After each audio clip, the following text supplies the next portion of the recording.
Hello everyone, it is September 21st, Sunday, approximately 1 o'clock in the afternoon. I'm having a lot better day today compared to last Friday. This video is going to be about condemnation versus restoration.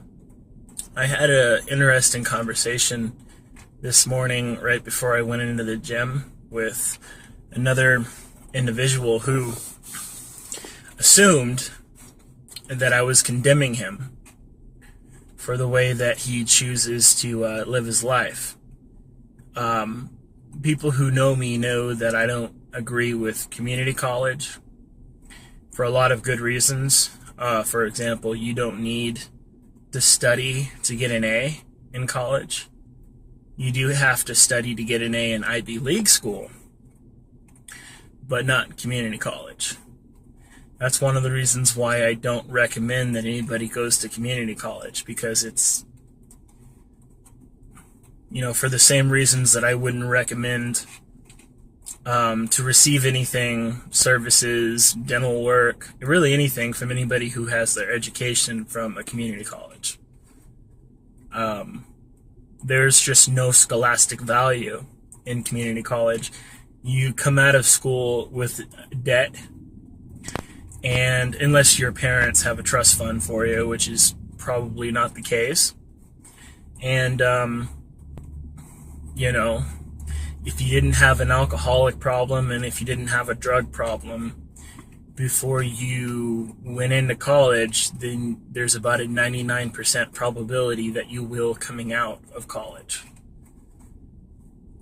And that's just a couple of the reasons for why I don't agree with school, but this individual assumed that I was condemning him.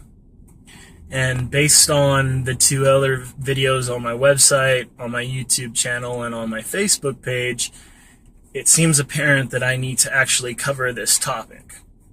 I didn't know that people were assuming that I was condemning anybody. I had no idea. And the problem never crossed my mind, because I don't make assumptions for two reasons. And again, two very, very, very good reasons. That's all I have, is good reasons for why I don't do something or do something. The reason why I'm careful to watch myself to make sure that I don't assume is because A, assumptions are completely risky. They're very, very, very risky. That's the first reason. In fact, they're so risky that even if I got it right, which is a very small possibility, I'm wrong anyway, because I made an assumption. I could have just asked, or I could have just waited until I had all of the facts before moving forward. If you're moving forward without knowing for sure, then that's an assumption. And that's how people make mistakes. It's just like how Christopher Columbus got off a boat and he told oceans of people that the earth was flat. We all need to take a lesson from him. There's a reason why he was wrong. He didn't have to be wrong. He chose to be wrong. Because somewhere along the line, he assumed. And that's why he ended up with the wrong conclusion. So people get to choose. You can either use an exact process before moving forward, or you can take the risk and you're probably going to get it wrong somewhere along the way, which is ultimately going to affect your final conclusion of the matter. So anyway, and then the second reason, B, is because assumptions are completely unnecessary. Again, you're confronted with the choice. Do I assume or not? That's always your decision. And so, again, it's just one of those things where I'm extremely sharp. I don't consider myself to be super intelligent. In fact, I can prove that I'm average when it comes to my level of intelligence. So there's definitely nothing special there about me when it comes to what I know. What sets me apart is that I'm sharp. I'm quick. And sometimes people become upset with the things I say. And so that's why I wanted to have this video Next, I want to use an example, and you can fill in kind of the details with whatever makes you you. For me, I have a soft spot. I have a weakness for Labradors, especially, well, all kinds of Labradors. For you, it might be a cat or a specific breed of dog, or maybe it's reptiles or aquatic animals. I don't know. Everybody has their thing. For me, it's Labradors. When I'm interacting with a Labrador, I basically become a liability, because I don't lead the Labrador leads me. So, because I just love them so much. Like if I go out on a walk with a Labrador, I'm not walking the dog. It may look like that because there's leash laws, but in reality, the dog's walking me. And if you watch closely, you'll probably pick up on that if you watch long enough. But yeah, I melt over Labrador. So I'm going to use a Labrador as for this example. You can fit it in with whatever you want. But I remember when I don't currently have a Labrador of my own, but I remember when I had a Labrador, I was playing video games in my room, and the dog decided to go to the bathroom 3 feet away from me on the carpet. Yeah, took a shit right in the middle of the floor. I didn't even see him do it. I just smelt it, and so that's how I discovered it. But midnight had already gone into another room. He was quick. Certain people in the household, and you know who you are, certain people in the world, everybody has their level of impatience, everybody has their way of doing things. Certain people would handle that situation a lot differently than I did, that I would. Because I didn't get mad at all. I just cleaned up the mess, and I just let it go. And I was completely comfortable with that. But in this case, it's not because Labradors have a way with me. It's just logic. My actions were simply being dictated by reason as opposed to anger. If you're a human like myself, then your emotions are what make you flawed. And please don't assume, this is another problem that people are doing, please do not assume that I'm saying emotions are a bad thing, because I never said that. What I just said was perfectly clear, and that is a fact, and that is, and I quote, emotions are what make us flawed. If we were not capable of feeling, we would be perfect. We would always make the right choice. Okay, so there's a distinction there. Don't assume, don't add to what I say. People are doing that. It needs to stop. Okay? So, I decided to go with the reasonable choice to move forward with that situation. And I cleaned it up and I just let it go. And the reason why that's the rational choice is because I realized something, and that is the slightly bigger picture. In this case, Midnight has a way of letting us know that he needs to go outside. And we all know what that is. The problem is that nobody was paying attention. I was in my room, completely distracted. There's walls around me. I couldn't see it. Nobody was out to see it. It wasn't his fault. And quite frankly, I don't care who owns the house. Midnight should not have to wait to go to the bathroom. You can place yourself above a dog if you want to. I don't recommend it, because that would be ignorance. But regardless of how you see things, you have a heartbeat just like Labradors do. You feel just like Labradors do. You have dreams just like Labradors do. You feel love. You feel anger. You know, just like Labradors do. So you can place yourself above animals if you want to, but I don't recommend it because that'd be wrong, obviously. But that's how I decided to handle the situation. So, and let's face it, I'm not the next Hitler. I don't think myself above anybody. I see myself as equal. So, speaking the truth is important. And the reason why I've said in earlier videos that you have to humble yourself in order to rise to your maximum potential, that is a very difficult concept for a lot of people to understand and to accept. Mainly because they're people. And they haven't humbled themselves to the point where I have. So, but that is extremely important. You have to do that in order to rise. That's just the way it is.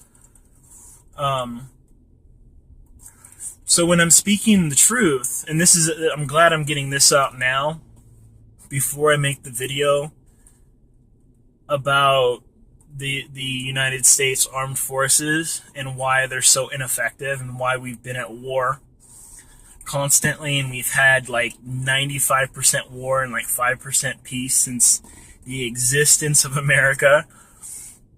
I'm glad I'm getting this out now before I make that video, because I'm going to piss off a lot of people, but it's going to be the truth. And, that's just the way it is.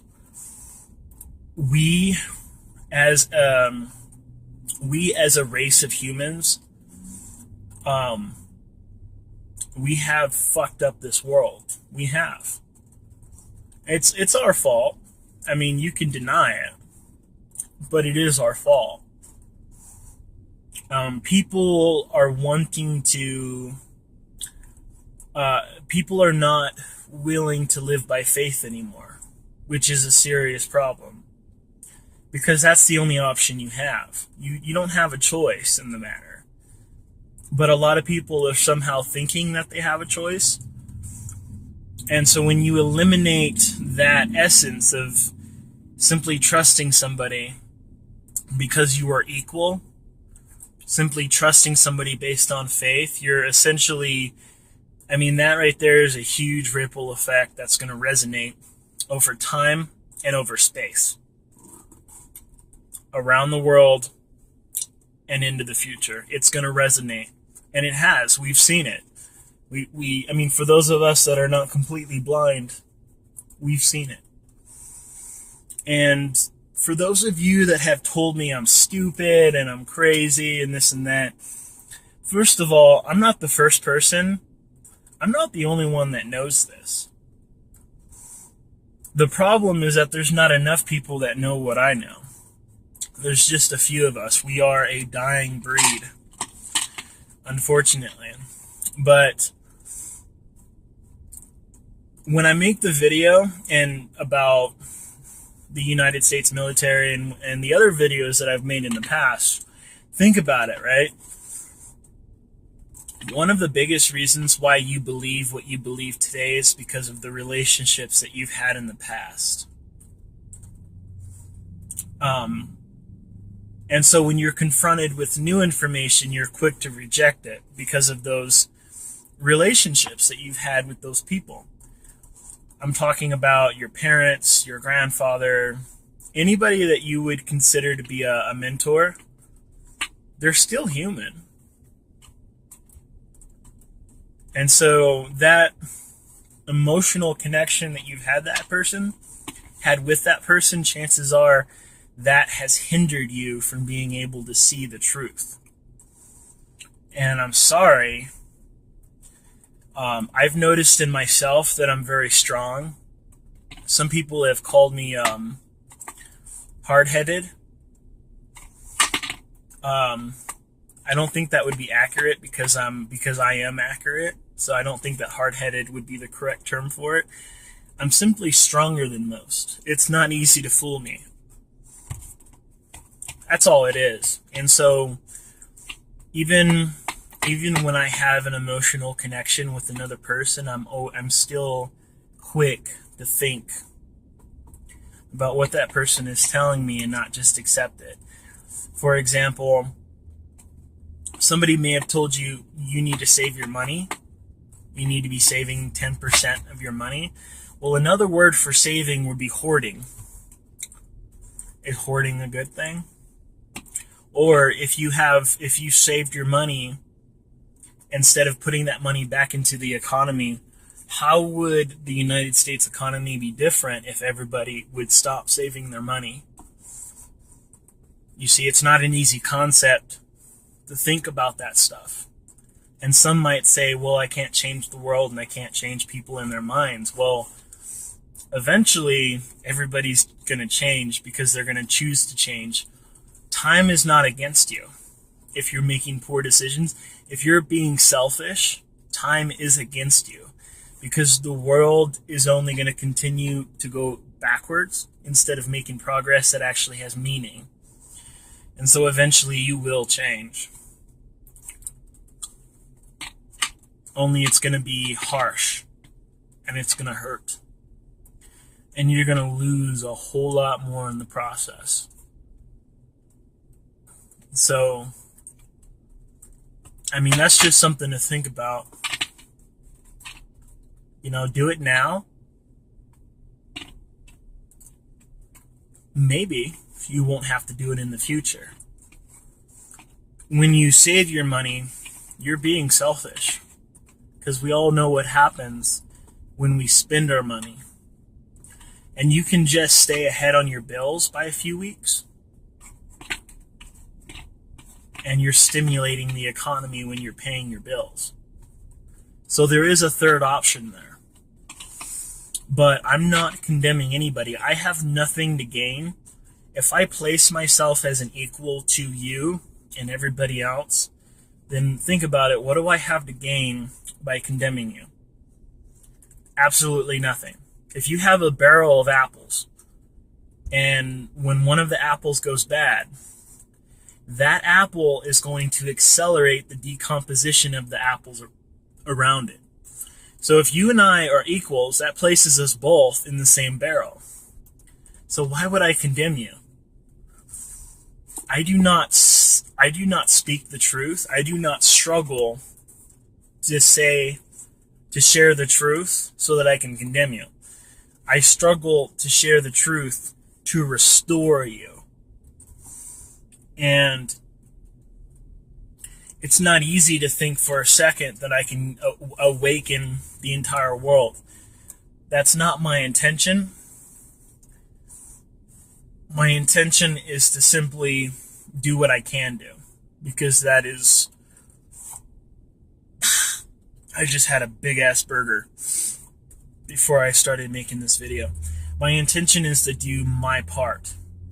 And just like ignorance can spread like an infection, restoration can spread like an infection as well. Infecting one host at a time, making it a catalyst to infect others with restoration. And if anybody becomes enlightened by the truth and by choosing to do what is not selfish, they're going to be confronted with a whole bunch of challenges. But if I can face those challenges, then anybody else can. Because I'm not better than you. MassageBF.com. Over and out.